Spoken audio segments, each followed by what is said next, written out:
Au sommaire de cette édition, un programme d'évangélisation intitulé Canaan 2017 a été organisé par Jesus Save Ministries de Bondoukou dans l'est de la Côte d'Ivoire. En Afrique, Guinée toujours en attente des élections locales. Éthiopie, fuite des examens du secondaire. Terminant en sport, Manchester United, club le plus riche de la planète. Bienvenue à tous, merci de rester toujours connectés au journal de la chaîne panafricaine. Débutons ce journal avec l'actualité religieuse. Jesus Save Ministries de Bondoukou, dans l'est de la Côte d'Ivoire, a organisé un grand programme d'évangélisation intitulé Canaan 2017, un moment d'impact, de miracle et de guérison. Canaan 2017 est un vaste programme d'évangélisation, véritable croisade à l'unisson pour Christ, initiative de l'église évangélique Jesus Save Ministry. Plusieurs chrétiens venus de diverses églises ont participé à cette prière afin de recevoir les grâces du Seigneur Jésus-Christ. Canaan 2017 fut des instants de miracles, de témoignages et de guérison durant lesquels une jeune fille a été guérie d'un cancer de sang. Le prophète Ebenezer Daadou, leader principal de l'église Jesus Save Ministry de Bondoukou, définit l'importance de la tenue de cette grande croisade. C'est un programme inspiré par le Saint-Esprit que nous avons commencé à faire. Nous sommes déjà à la 4e édition. Dans Marc 16, la Bible dit quoi? Allez par tout le monde, prêcher la bonne nouvelle à toute la création. Et celui qui croira sera baptisé, sera sauvé, mais celui qui ne croira pas sera condamné. Et donc, notre objectif au fait, c'est d'atteindre les populations, leur démontrer par tous les moyens que Jésus-Christ est sorti du tombeau. Et donc, c'est pour cela que nous avons initié ce programme. Il est venu spécialement de Cotonou au Bénin, afin d'apporter sa contribution à l'édification de la gloire du Seigneur Jésus-Christ. L'apôtre Hervé Razouma a, au cours de sa prédication, invité les chrétiens à rechercher ardemment le Tout-Puissant pour le salut de leur âme. Et il a aussi donné les raisons qui justifient sa présence. L'objectif de ce message, c'est de faire comprendre à ceux-là qui sont venus que la victoire est déjà pour eux. Ils sont le diable qui est l'ennemi, le premier ennemi. Jésus-Christ de Nazareth l'a cloué sur la croix et la victoire est pour eux. Ils n'ont plus besoin de dire le diable a une puissance. Toute la puissance du diable a été transférée aux chrétiens. C'est à eux de comprendre, de se lever, d'agir, de posséder le. Les fidèles chrétiens dans leur ensemble ont dit être heureux de participer à une telle initiative qui pour eux constitue un véritable canal puissant qui leur permettra d'atteindre le royaume des cieux. C'est des occasions que nous ne devons pas rater. C'est des occasions qui sont bien pour tout le monde. Lorsqu'on vient à ce genre de cérémonie, on reçoit la grâce, on est délivré et c'est bien pour tout le monde. À travers cette grande croisade d'évangélisation, de miracles, de témoignages et de guérison, l'église Jesus Save Ministry du prophète Ebenezer Daadou veut transformer la ville aux 1000 mosquées, qui est Bondoukou, en la ville aux 1000 églises pour Christ. Le ministère international de grâce et de guérison de la prophétesse Maman Grâce d'Agboville a célébré les mamans à l'occasion de la fête des mères. La belle fête a été marquée par une remise de dons. Reportage. À l'instar du monde entier, le ministère international de grâce et de guérison à Agboville a célébré les mamans lors d'un culte spécial de remise de dons. Et c'est par une marche qu'a débuté cette journée dédiée aux mamans, avec en tête de peloton la prophétesse Maman Grâce.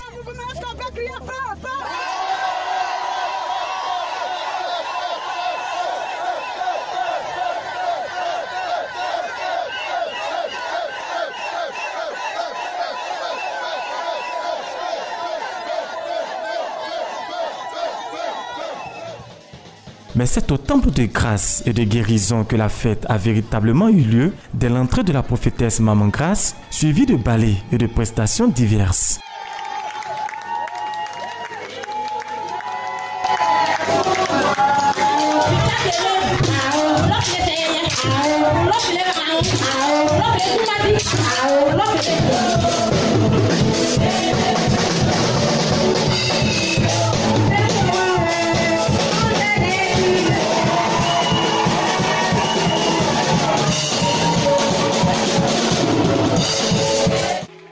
Le clou de la cérémonie, c'était bien la remise de dons à des mamans, veuves pour certaines, afin de leur exprimer l'amour et le soutien de l'Église. Si les femmes en général et les mères en particulier sont honorées, c'est parce qu'elles occupent une place importante dans l'épanouissement de la famille. Dans son message, la prophétesse Maman Grâce a enseigné les femmes sur comment réussir cette noble mission. Voici moi, Maman Grâce, mais je ne suis pas le maître de l'Église. C'est Dieu Jésus-Christ qui est le maître. Nous sommes ses envoyés. Alléluia. Donc nous on se soumet à Dieu et on avance. De la manière à se soumettre à Dieu, il dit on doit se soumettre aussi à nos maris. Quand la maison va bien, l'église va bien. C'est la parole qui confirme ça. Donc comment faire pour que ton foyer aille mieux? Attends-toi avec ta femme. Si ça ne va pas, peut-être même par semaine ou bien par mois, il faut discuter avec ton mari ou bien ta femme. Il faut que la donne change à la maison. Il ne faut même pas femme, sa soeur ou son frère, côté monsieur aussi, vont attendre votre histoire. Et ça va se promener, ça deviendra la sorcellerie. Et le monde des ténèbres, ils vont se lever comme vos enfants. Bientôt, ils vont devenir les cadres de ce pays. Parce qu'il y a ouverture.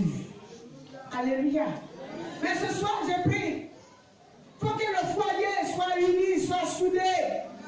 Pour ne plus qu'il y ait division.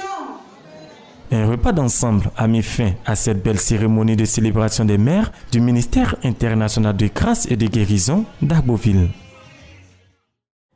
Les fidèles de l'église évangélique La Bénédiction d'Adjamé de son 20 logements ont célébré avec ferveur la fête des mères édition 2017. Ce fut un moment très spécial de réjouissance et de restauration à la gloire du Seigneur. Joie et effervescence étaient au rendez-vous à l'église La Bénédiction d'Adjamé, dans le district d'Abidjan, à l'occasion du culte de célébration de la fête des mères. À l'entame de la cérémonie, le pasteur Sylviane Monté a honoré toutes les mères, rendant un hommage tout particulier à deux femmes, Maman Biogne et pasteur Oposte, qui, malgré leur âge avancé, restent un exemple de vigueur, de dynamisme et d'engagement pour le Seigneur. Le point fort de ce culte demeure cependant l'exhortation du pasteur Sylviane Monté sur le thème « Femme, dépasse tes limites ». Dépasse tes limites. Si tu n'avais pas compris que tu avais toujours pensé qu'il fallait être pauvre, il fallait toujours demander pour qu'on te donne, change de mentalité. Change de mentalité. Prends-toi maintenant comme celui qui doit être de l'autre côté, c'est-à-dire du côté de ceux qui donnent pour que Dieu continue de te donner pour que tu sois riche. Parce que moi, j'ai compris une chose dans la vie, on dit quoi? La main qui donne est au-dessus de celle qui reçoit. Oui, c'est la main qui te donne qui va te commander. C'est la main qui te donne là qui est au-dessus, qui est ton chef, qui est ton patron. Donc tu seras toujours en bas, en train de demander. Il sera toujours en train de te donner selon son bon vouloir. Donc choisissez votre position. Si vous voulez qu'on vous célèbre, soyez du côté de ceux qui donnent. Vous serez célébrés à vie. Parce qu'il y aura toujours des gens qui viendront pour vous célébrer, parce qu'ils en ont besoin. Il y en aura toujours. Donc aujourd'hui nous sommes venus quoi? Pour déplacer les bornes. Déplacer une borne, c'est une volonté. Je dis qu'une volonté de quoi? De passer à un autre niveau. Une volonté de changement. Et c'est possible. Avec une détermination, c'est possible. Et en posant des actions concrètes. Le culte prend ensuite une allure festive avec les prestations aussi enlevées les unes que les autres de plusieurs chantres dont Horeb David et Boniface.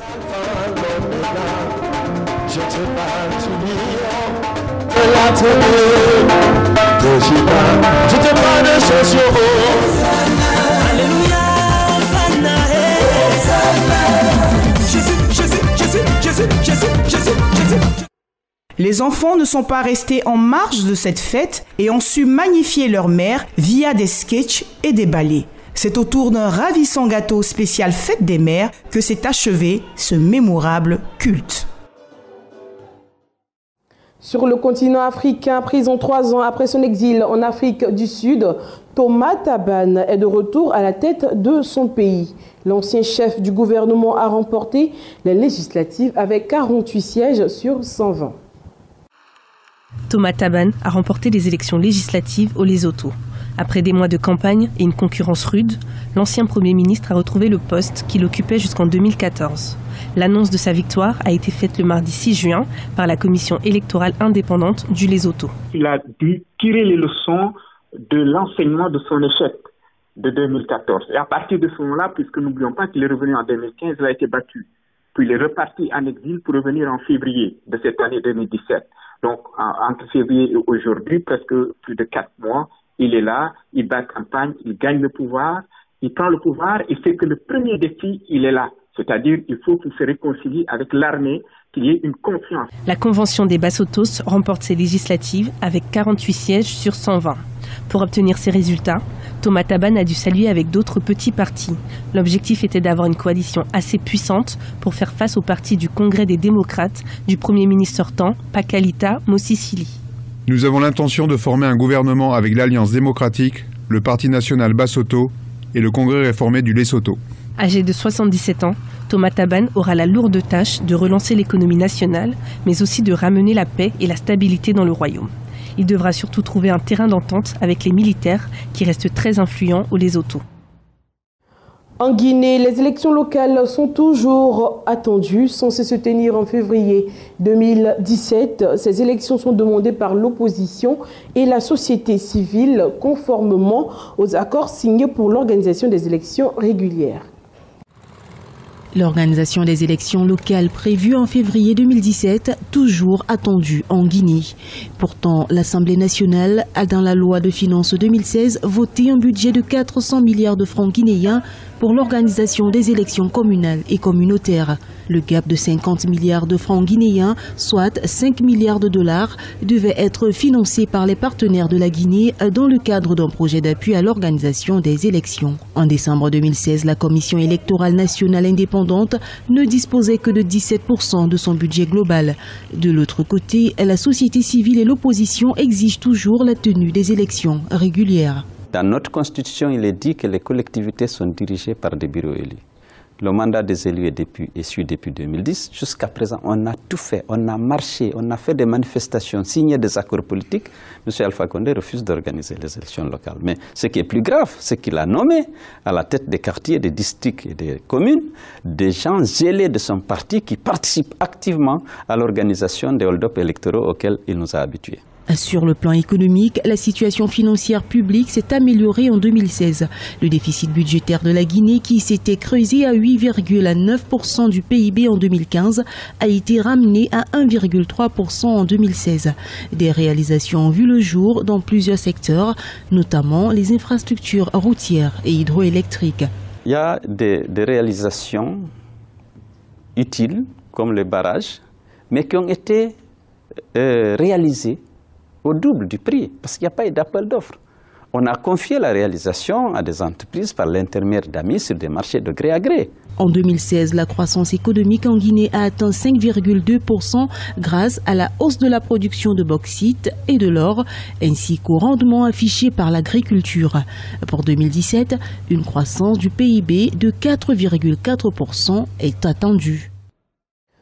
Faisons un tour en Éthiopie où l'accès à Internet a été bloqué sur tout le territoire durant la période des examens afin d'éviter les fuites et d'autres tricheries. Le pays avait déjà eu recours à ces mesures pour des raisons politiques.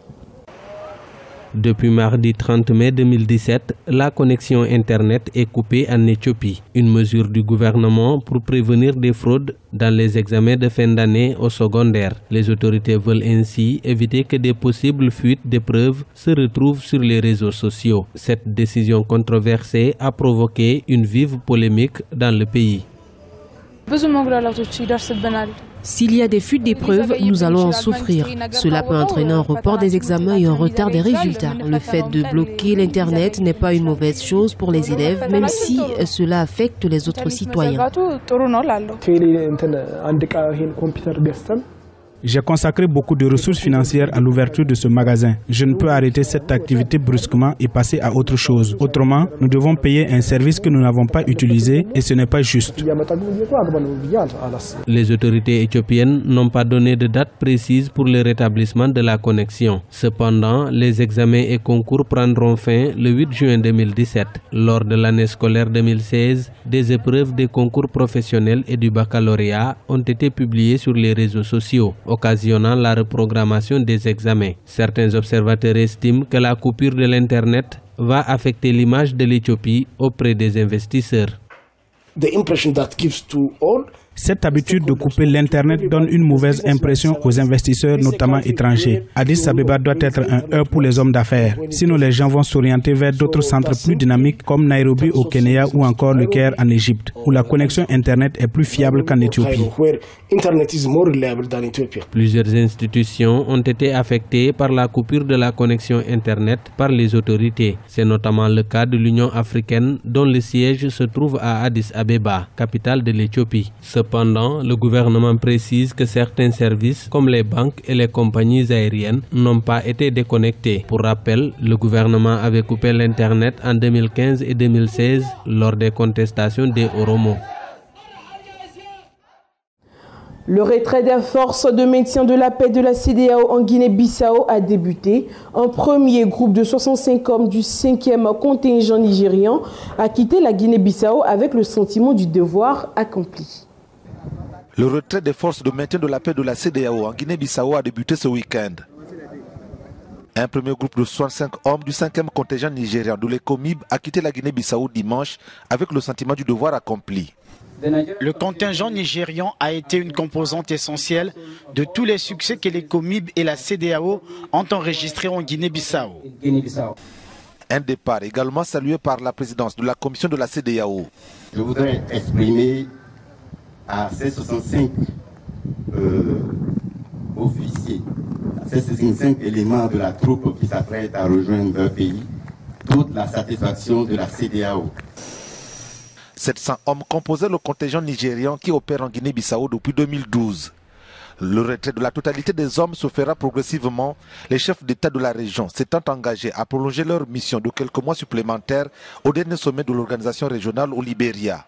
Sommet au cours duquel la CEDEAO a aussi décidé de prolonger d'1 an le mandat de sa mission en Gambie, tout en saluant le rôle crucial joué par la MISEGA dans la stabilisation et la sécurisation de ce pays depuis le départ en exil de son ancien homme fort, Yaya Jammeh. À l'international, à présent, un réseau de trafic de migrants a été démantelé en Grèce.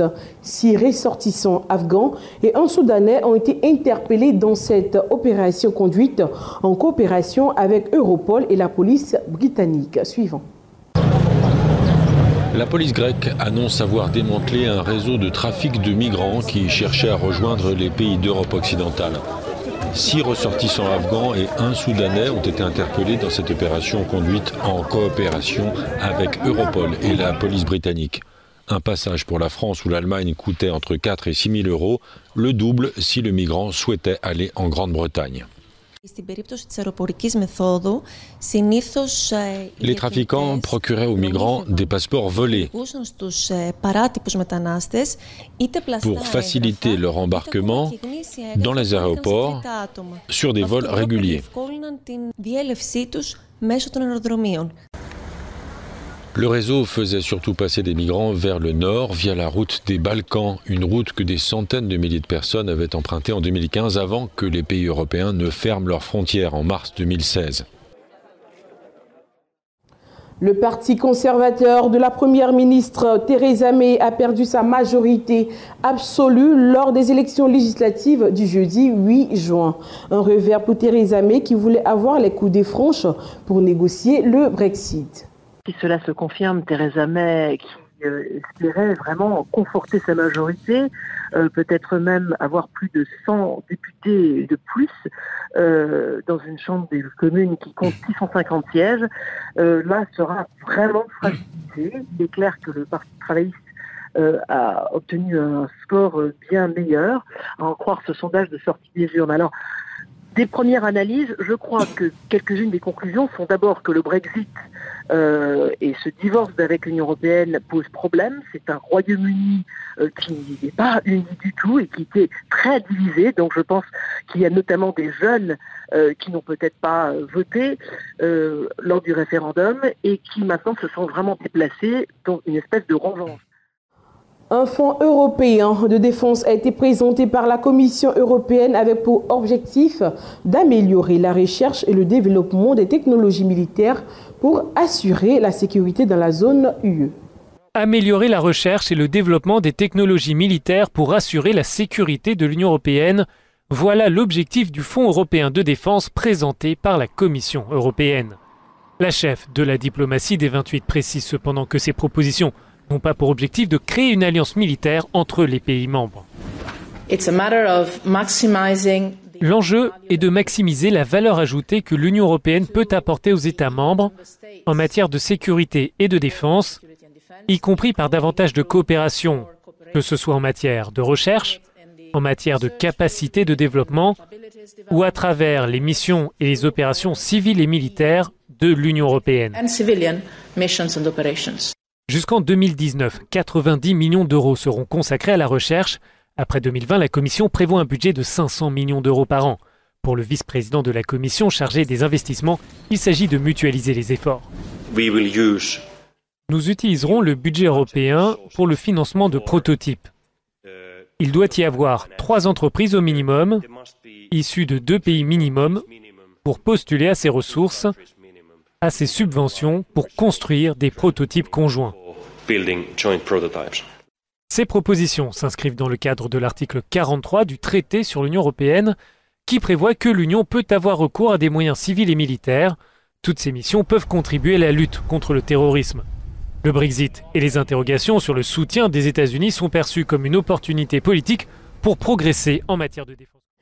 Les constructeurs automobiles mondiaux rivalisent d'imagination pour lancer bientôt sur le marché une voiture capable de voler, mais pour Cheikh Pavel Brezina, lui tente la démarche inverse. Son Giro Drive est un mini-hélicoptère qui peut prendre la route.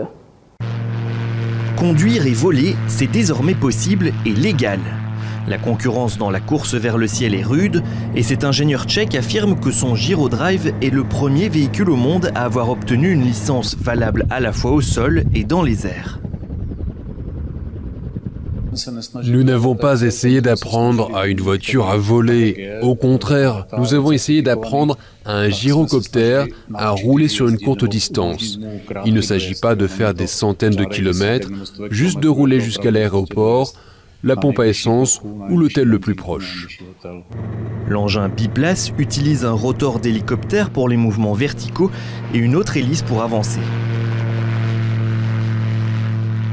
La vitesse en vol est d'environ 180 km/h et le Giro Drive a une autonomie d'environ 600 km, donc vous pouvez voler pendant 4 heures. Après l'atterrissage, il suffit au pilote de ranger les pales du rotor, sortir la plaque d'immatriculation, faire le plein à une pompe à essence traditionnelle et le Giro Drive est prêt pour la route. De l'autre côté de la frontière, en Slovaquie, la société Aéromobile a passé la vitesse supérieure pour lancer sa voiture volante en 2020. Comparée au Giro Drive, elle vole plus vite, plus longtemps, mais elle est 20 fois plus chère. Prix de départ, 1 200 000 €. Les premiers véhicules ne sont pas pour la grande distribution, à cause du prix et de la production limitée. Mais comme chaque technologie, ce n'est que le premier pas pour démontrer le concept, la technologie et la sécurité du produit. Preuve que la concurrence dans le domaine est mondiale, le géant japonais Toyota annonce également le lancement d'une voiture volante à 3 roues pour les Jeux Olympiques de Tokyo en 2020. Une émission de télévision en Afghanistan est devenue le poil à gratter des chefs de guerre et des politiciens négligents qui se retrouvent régulièrement épinglés à l'écran par les parodies audacieuses. Suivant. Un métier à risque en Afghanistan. Ces acteurs tournent l'émission comique la plus populaire du pays, un programme hebdomadaire diffusé depuis 2 ans. Faire de la comédie ici, c'est comme tuer une vache en Inde, parce que pour les hindous, c'est un animal sacré. En Afghanistan, il y a des gens qui pensent que rire, c'est un péché. Mais il y en a d'autres qui nous encouragent et nous disent que faire rire les gens, c'est le meilleur des boulots. Dans ces sketchs, on parle corruption, insécurité, guerre. Sous couvert d'humour, ces sujets sérieux touchent le public qui n'hésite plus à s'adresser directement à l'équipe pour dénoncer des abus. Les médias, c'est tout ce qu'il reste de fiable aux yeux du peuple maintenant. Parfois, les gens préfèrent les médias aux institutions judiciaires. Des fois, ils attendent pendant des heures pour parler à un de nos collègues et lui raconter leurs problèmes. Mais un tabou tient toujours. Aucune femme n'a jamais participé à l'émission. C'est l'un des acteurs, Siar Matine, qui se travestit à chaque fois qu'un personnage féminin doit apparaître. Notre société n'est pas prête à accepter une femme dans une émission comme celle-là. Si on le faisait, la comédienne s'exposerait à énormément de critiques. Les gens n'autorisent déjà pas leurs filles à aller à l'école, alors comment ils pourraient accepter une femme dans une comédie? Plusieurs membres de l'équipe ont déjà reçu des menaces. Ils les traitent comme le reste des problèmes qui déchirent l'Afghanistan, avec humour et dérision. Un mot de sport à présent dans ce journal. Manchester United est le nouveau club le plus riche au monde selon un classement du magazine économique Forbes. Le club de football anglais détrône ainsi le Real Madrid qui a occupé ce rang au cours des 4 dernières années. Manchester United est le nouveau club le plus riche au monde selon un classement du magazine économique Forbes avec 3,69 milliards de dollars. Le club de football anglais détrône ainsi le Real Madrid qui a occupé ce rang au cours des 5 dernières années. Les Madrilènes sont désormais 3e sur la liste malgré leur 12e couronne continentale avec 3,58 milliards de dollars alors que le FC Barcelone pointe à la 2e place avec 3,64 milliards de dollars.